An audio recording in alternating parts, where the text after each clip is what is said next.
Finally ப்ளீச்சோட final season வந்து stream ஆக ஆரம்பிச்சிருச்சு. நேற்று தான் ஃபஸ்ட் எபிசோடு ரிலீஸ் பண்ணியிருக்காங்க. வீடியோ நான் அப்லோட் பண்ணுறதுக்கு கொஞ்சம் லேட் ஆயிடுச்சு. நான் அந்த எபிசோட இப்போ தான் பார்த்தேன். கிராஃபிக்ஸ் எல்லாமே தாறுமாறாக எடுத்து வச்சுருக்காங்க. டீமன் ஸ்லேயர், அட்டாக் அண்ட் டைட்டன்ஸ்க்குலாம் எந்த அளவுக்கு கிராஃபிக்ஸ் யூஸ் பண்ணியிருப்பாங்களோ அதை விடவே அதிகமாக யூஸ் பண்ணியிருக்காங்க. ஆல்மோஸ்ட் ஒரு மூவி எடுக்கிற மாதிரி கிராஃபிக்ஸ் வச்சுருக்காங்க. நான் ஃபஸ்ட் எபிசோடில் சரி எய்சனை வந்து காட்டுவாங்க, தலைவன் வந்து கம்பேக் கொடுக்க போகிறான், ஏதாச்சும் ட்விஸ்ட்டு கொண்டு வருவான் அப்படின்னு பார்த்தேன். ஆனால் வந்து டிசப்பாயின்மெண்ட் ஆயிடுச்சு. ஃபஸ்ட் எபிசோடில் எய்சனை பற்றி எதுவுமே நான் வந்து அவங்க காட்டல. நான் எய்சனுக்காக தான் ஆல்மோஸ்ட் இது பார்த்துக்கிட்டு இருந்தேன்.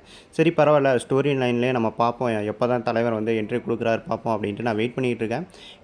இந்த பக்கம் இச்சிகோவும் உரியும் பேட்டில் பண்ணிகிட்டு இருக்காங்க. யாருக்கு எகென்ஸ்டானா ஒரு குயின்ஸியோட கிராண்ட் மாஸ்டர் லெவலில் இருக்கிற ஒரு பிளேயர் தான். இப்போதைக்கு யுவாவா வந்து ஸ்லீப்பிங்கில் இருக்கிறதுனால அவனோட பவர்ஸ் எல்லாமே இன்னொரு குயின்ஸுக்கு வந்து ஷிஃப்ட் ஆகிரும். ஆக்சுவலி இந்த பவர் வந்து ரொம்பவே டேஞ்சரஸ். அவனுக்கு எப்படி இருக்குமோ அதே மாதிரி தான் இவனுக்கு இருக்கும். அவனாலையும் ஃப்யூச்சரில் என்னென்னலாம் நடக்க போகுது அப்படிங்கிறத அந்த ஐஸை வச்சு பார்க்க முடியும். அப்போ தான் உருவி சொல்கிறான், நான் இவனை பார்த்துக்கிறேன், நீங்கள் போய் அங்கே போய் அந்த வில்லனை தோக்கடிங்க அப்படின்ட்டு நம்ம இச்சிகோவோட ஃப்ரெண்ட்ஸையும் அங்கே அமுச்சு விட்டாரான். இப்போ தான் வந்து இச்சியோவுக்கும் அவன் ஃப்ரெண்ட்ஸுக்கு வந்து ஒரு ரிலீஃப் ஆகுது. ஏன்னா லாஸ்ட் சீசனில் பார்த்துருப்போம், உரியோ வந்து வில்லனாக இருந்திருப்பான். இந்த குயின்ஸு கூட சேர்ந்து இவங்களெல்லாம் அட்டாக் பண்ணிகிட்டு இருந்திருப்பான். சரி பரவாயில்ல, ஒரு வழியாக அவன் நல்லவன் ஆகிட்டான், அவன் நமக்காக தான் ஃபைட் பண்ணுறான் அப்படின்னு இவங்க ஓரளவுக்கு ரிலீஃப் ஆகிடுறாங்க. மறுபடியும் அவங்க உள்ளே அந்த பேலஸ்குள்ளே போயிட்டு இருக்கும்போது அடுத்து இவங்களுக்கு ஒரு ஸ்ட்ரகிள் வருது. நிறையா சிலைகள் வந்து இவங்களை அட்டாக் பண்ண வருது. அப்போ தான் ஜேட் என்ன சொல்கிறான்னா, நான் இதை பார்த்துக்கிறேன், நீங்கள் தொடர்ந்து போங்க அப்படின்ட்டு அவன் சொல்லிடுறான். அவன் வந்து இந்த சிலைகளோட பேட்டில் பண்ணிக்கிட்டு இருக்கான்.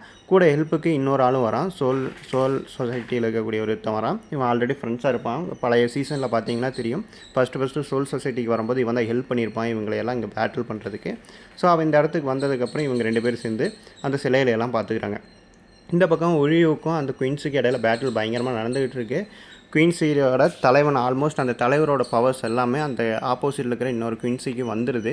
இங்கே ஒழிவுக்கிட்ட பேசிகிட்டு இருக்கான், நீ பண்ண போகிற எல்லா மூவுமே எனக்கு தெரியும், நீ என்ன தான் என்னை அட்டாக் பண்ண வந்தாலும் உன்னால் என்ன அட்டாக் பண்ண முடியாது அப்படிங்கிற மாதிரியெல்லாம் சொல்லிகிட்டு இருக்கான். ஆனால் அவன் சொன்ன மாதிரியே உரியோ என்னென்ன தான் அட்டாக் பண்ண வரானோ அதை முன்னாடியும் அவன் ப்ரிடிக்ட் பண்ணிவிட்டு அதுலேருந்து ஈஸியாகவே எஸ்கேப் ஆகிடுறான். ஒரு கட்டத்தில் உரியோவை அப்படியே செவுத்தோடு வச்சு அப்படியே கழுத்தை பிடிச்சிருவான். பிடிச்சிட்டு உன்னோட சாவு இப்போ என் கையில் தான், உன்னோட உயிரே இப்போ என் கையில் தான் இருக்குது, இப்போ உன்னை என்ன பண்ண போகிறேன் பாரு அப்படின்ட்டு அந்த ஃபுல் பவர்ஸை யூஸ் பண்ணி அவனை அப்படியே கீழே டவுனில் இழுத்துட்டு போகிறான். பவர்ஸ் அட்டாக் பண்ணி இதில் வந்து உரியுக்கு ரொம்பவே டேமேஜ் ஆகிடுது. ப்ளீடிங் ரொம்பவே அதிகமாக போயிட்டுருக்கு. அது மட்டும் இல்லாமல் அவனோட ஸ்வாடை வந்து அவனோட ரைட் ஷோல்டரில் அப்படியே இறக்கிடுறான். அதுக்கப்புறம் தான் கேட்குறான், உங்களோட பிளான் தான் என்ன அப்படிங்கிற மாதிரி உரிவு கேட்குறான். அப்போ தான் ஒரு ஸ்லாஷ் பண்ணுறான். இந்த ஸ்லாஷ் பண்ணும்போது என்ன ஆகுதுன்னா 3 வேர்ட்ஸ் இருக்குல்ல, சோல் சொசைட்டி, நம்ம நார்மல் வேர்டு, அதுக்கப்புறம் வந்து ஹேக்கமுண்டோ, இந்த 3ஐயுமே வந்து ஒன்றா கம்பைன் பண்ணணும். அதாவது இந்த 3 உலகத்தையுமே அழித்து புதுசாக ஒரு உலகத்தை உருவாக்கணும். அதில் குயின்ஸீஸ் மட்டும்தான் இருக்கணும், இதுதான் எங்களோட ட்ரீம் அப்படிங்கிற மாதிரி அவன் சொல்லிகிட்டு இருக்கான். இதை பார்த்துட்டு இது உங்களுடைய ட்ரீம் ரொம்பவே கொடூரமாக இருக்குது. ஸோ அதனால் நான் என்ன பண்ணிட்டேன், என்னோடய டூ லிஸ்ட்டில் இதையும் நான் ஆட் பண்ணிக்கிறேன், உங்களை தடுக்கணுங்கிறத ஆட் பண்ணிக்கிறேன். என்னோடய லிஸ்ட்டு பெருசாகிட்டே இருக்குது. இப்போ உன்னை தோக்கடிச்சிட்டு உங்களோட பிளானையெல்லாம் நான் முறியெடுக்கிறேன் அப்படின்ட்டு இந்த கண்டிஷன்லேயே உரிய வந்து ரொம்பவே எகத்தாளமாக பேசுகிறான். ஆனால் நினைப்பீங்க அவன் வந்து தோக்கிற கண்டிஷனில் தான் இருக்கான்னு. ஆனால் அப்போ தான் வந்து அவனோட ஃபுல் பவரையும் மறுபடியும் யூஸ் பண்ண ஆரம்பிக்கிறான். அவனை தூக்கி தள்ளி போட்டுறான். அப்போ தான் அவன் சொல்கிறான் ஆப்போசிட்டில் இருக்கான், நீ வர்றதுக்கு முன்னாடியே நாங்கள் இதெல்லாம் பிளான் பண்ணிட்டோம், இங்கே இருக்கிற சோல் சொசைட்டி அட்டாக் பண்ணோம், இங்கே இருக்கிற லீடர்ஸ் எல்லாம் தோக்கடிச்சிட்டு சோல் கிங்கோட பவர்ஸ் எல்லாம் கேப்சர் பண்ணணும் அப்படிங்கிறது எல்லாமே எங்களோட பார்ட் ஆஃப் பிளான் தான் அப்படிங்கிற மாதிரி எக்ஸ்பிளைன் பண்ணிகிட்டு இருக்கான். இவங்க ரொம்ப நாளாகவே இதுக்காக பிளான் பண்ணிகிட்டு இருக்கிற மாதிரி இருக்குது. இந்த மாதிரி சோல் சொசைட்டியை கேப்சர் பண்ணிவிட்டு சோல் சொசைட்டி, ஹேக்கமுண்டோ, நார்மல் வேர்டு, இந்த 3ஐயுமே அழிச்சிட்டு புதுசாக ஒரு உலகத்தை உருவாக்கணும். அந்த உலகத்தில் குயின்ஸீஸ் மட்டும்தான் இருக்கணும் அப்படிங்கிறத இவங்களோட பிளானாக இருந்திருக்கு. இதையெல்லாம் சொல்லிகிட்டு இருக்கும்போது உருவி வந்து அவனோட பவரை வந்து ரீகெயின் பண்ணிக்கிறான். உன்னை நான் இங்கேயே தடுக்கிறேன், உங்களோட பிளானையெல்லாம் நான் இங்கே முடிக்கிறேன் அப்படின்னு இவங்களுக்குள்ளே இங்கே பேட்டில் நடந்துகிட்ருக்கு. இன்னொரு பக்கம் சோல் சொசைட்டியில் யோரிச்சிக்கும் இன்னொரு குயின்ஸிக்கும் இடையில பேட்டில் நடந்துகிட்ருக்கு. அவனுடைய பவர்ஸை யூஸ் பண்ணி யோரிச்சியை வந்து மூவ் பண்ண முடியாத மாதிரி பண்ணிடுறான். அந்த பவர் பேர் வந்து டெட் சம்திங் ஏதோ ஒன்று வரும், அந்த பேர் எனக்கு மறந்துடுச்சு. அதை யூஸ் பண்ணனால யுரேஷியோட மூவ் பண்ணவே முடியாது. இன்னும் கொஞ்சம் நேரத்தில் உன்னை கொல்ல போகிறேன் அப்படிங்கிற மாதிரி சொல்லிட்டு இருக்கும்போது கரெக்டாக தலையை வந்து என்ட்ரி கொடுத்துட்றான் அந்த இடத்துல ஊரகாரா வந்தோடனே இவதுக்கிட்ட இங்கே வரான் அப்படிங்கிற மாதிரி யோசிச்சுக்கிட்டு இருக்காங்க. ஊரகாரா ஏதோ ஒரு பவரை வந்து இன்ஜெக்ட் பண்ணுறான், ஏதோ ஒரு மருந்தை வந்து இன்ஜெக்ட் பண்ணிடுறான் ஒரேச்சி மேலே. அதுக்கப்புறம் ஒரேச்சியால் ஓட முடியுது, அவளோட பவரோ ரீகெயின் ஆயிடுது.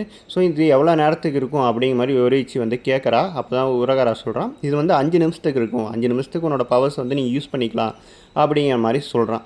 சொன்னோன்னே உடனே அப்படியே ஒரு யூட்டனை போட்டு அங்கேருந்து போட்டு வெளுத்து எடுக்கிறான்.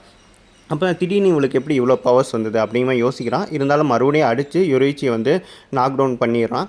அப்போ தான் பின்னாடி வந்துட்டு தலைவன் என்ன பண்ணுறான்னா, உன்னோட ஸ்பெஷல் பவரை வந்து நீ யூஸ் பண்ணலாம் அப்படிங்கிற மாதிரி சொல்கிறான். அதை ஒரு பேப்பர் மாதிரி ஒரு இதில் வச்சுட்டு அவள் பின்னாடி பார்க்கும்போது இந்த யூஸ் பண்ணு அப்படிங்கிற மாதிரி சொல்கிறான். நீ ட்ரான்ஸ்ஃபார்ம் ஆகலாம் அப்படிங்கிற மாதிரி சொல்கிறான் உரகரா. இதை பார்த்தோன்னே ஓகே இதுதான் நமக்கான டைம் அப்படின்ட்டு யோரிச்சு ட்ரான்ஸ்ஃபார்ம் ஆகிறா. அவன் பார்த்தோன்னே ஷாக் ஆகிடுறான் வில்லன். என்ன இவளுக்கு திடீர்னு இவ்வளோ ஸ்பிரிச்சுவல் பவர் வந்து எங்கே வந்தது, அது மட்டும் இல்லாமல் அப்படியே ட்ரான்ஸ்ஃபார்ம் ஆகிட்டாலே யார் இவ அப்படிங்கிற மாதிரிலாம் யோசிச்சுட்டு இருக்கான். ஆக்சுவலி இவன் இப்போ பேசுகிறது எதுவுமே அவளுக்கு கேட்காது. அவள் முழுசாகவே ஒரு கேட்டாக மாறிட்டாள். அவளோட பிஹேவியர், அவளோட கேரக்டர்ஸ் எல்லாமே இப்போ கேட்டாக மாறிடுச்சு. அது மட்டும் இல்லாமல் அவள் பாடி ஃபுல்லாமே ஸ்பிரிச்சுவல் ப்ரெஷராக ஃபில் ஆகிருக்கு. ஸோ அவள் பண்ணுற ஒவ்வொரு மூவியுமே இவனால் ப்ரிடிக்ட் பண்ணவும் முடியல. அது மட்டும் இல்லாமல் ரொம்ப ஃபாஸ்ட்டாக இருக்குது. அப்படியே ஒரு ஸ்லாஷ் போட்டால் கையில் அவன் பாடி அப்படியே டோட்டல் டேமேஜ் ஆகிடுச்சு. அதுக்கப்புறம் அவள் உட்காந்து பூனையோட ஹேபிட்ஸ் இருக்கும், அந்த கையை லிக் பண்ணுறது, இந்த மாதிரி க்ளீன் பண்ணுறது, அந்த மாதிரிலாம் பண்ணிகிட்டு இருக்கா. டோட்டலாக அவளுக்கு வந்து ஹியூமனாகவே நடந்துக்க மாட்டேங்கிறா, கேட்டாகவே மாறிட்டா. அப்போ தான் உரகரா வந்து எக்ஸ்பிளைன் பண்ணுறான். அவன் அந்த பவரை அன்லாக் பண்ணோன்னா அவன் டோட்டலாகவே ஒரு கேட்டாக மாறிடுவான். அவளோட பிஹேவியர் ஃபுல்லாமே அதே மாதிரி தான் இருக்கும். ஸோ அதனால் அவகிட்டேருந்து நீ இப்போ தப்பிக்கிறது ரொம்பவே கஷ்டம் அப்படின்ட்டு வில்லனை போட்டு கலாய்ச்சிட்டு இருக்கான். கரெக்டாக அவன் யோரிச்சு அந்த இடத்துல என்ட்ரி கொடுத்து அவனை போட்டு துவம்சம் பண்ணிடுறான். ஒரே ஒரு அடி தான், அப்படியே பறந்து போய் விழுந்துடுறான் வில்லன். சரின்ட்டு உரகரா பார்க்குறான். சரி அது அவ்வளோ சீக்கிரமாக தோத்துட்டானா, சரி இப்போ உன்னை வந்து பழையபடி மாற்றணும் அப்படின்ட்டு உரகரா என்ன பண்ணுறான்னா, அவங்ககிட்ட ஒரு டாய் மாதிரி ஒன்று இருக்கும். ஆக்சுவலி அந்த டாய் வச்சுருந்தா மட்டும்தான் இவன் வந்து கண்ட்ரோலுக்கு வருவாள். அது மட்டும் இல்லாமல் பழையபடி நார்மலாக வர முடியும். ஆக்சுவலி அந்த டாய்னு இல்லை, அது பவர் இருக்கிற வரணும். அவளை கண்ட்ரோல் பண்ணோன்னா அது ஒரு டாய் மாதிரி, இந்த பூனைகள்லாம் விளையாடுறதுக்கு ஒரு டாய் இருக்கும் தெரியுமா, அந்த டாயை வச்சு தான் அவளை கண்ட்ரோல் பண்ண முடியும். ஸோ ஊரகரா கூப்பிட்றா அவளை, இங்கே வா எங்கிட்ட இந்த டாய் இருக்குது, இங்கே வா விளையாடலாம் அப்படிங்கிற மாதிரி கூப்பிட்றான். எப்படி நம்ம பூனைகளை கூப்பிடுவோமோ அந்த மாதிரி.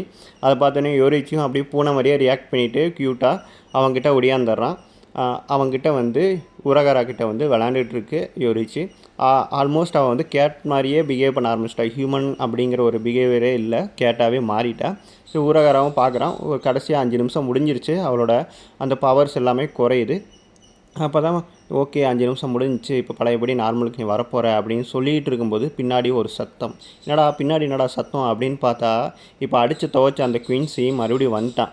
எங்கேருந்துடா உங்களுக்கு இவ்வளோ ஸ்ட்ரென்த் வருது, இப்போ எப்படிடா மறுபடியும் வந்தீங்க அப்படிங்கிற மாதிரி யோசிச்சுட்டு இருக்கான். அப்போ தான் அவன் ஒரு டெட் பாலை வந்து க்ரியேட் பண்ணுறான்.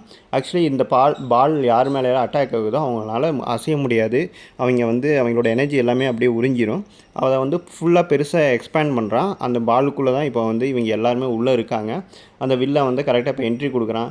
நீங்கள் என்ன நினச்சிங்க, என்னை அவ்வளோ சீக்கிரமாக தோக்கடிச்செல்லாம் நினச்சிங்களா, உங்கள் எல்லாத்தோட கதையை நான் இப்போ முடிக்க போகிறேன் அப்படின்ட்டு அந்த எபிசோடை அப்படியே முடிக்கிறாங்க. இதுக்கப்புறம் தான் நெக்ஸ்ட் எபிசோடில் உரகராவோட பாங்காயை நம்ம பார்க்க போகிறோம்.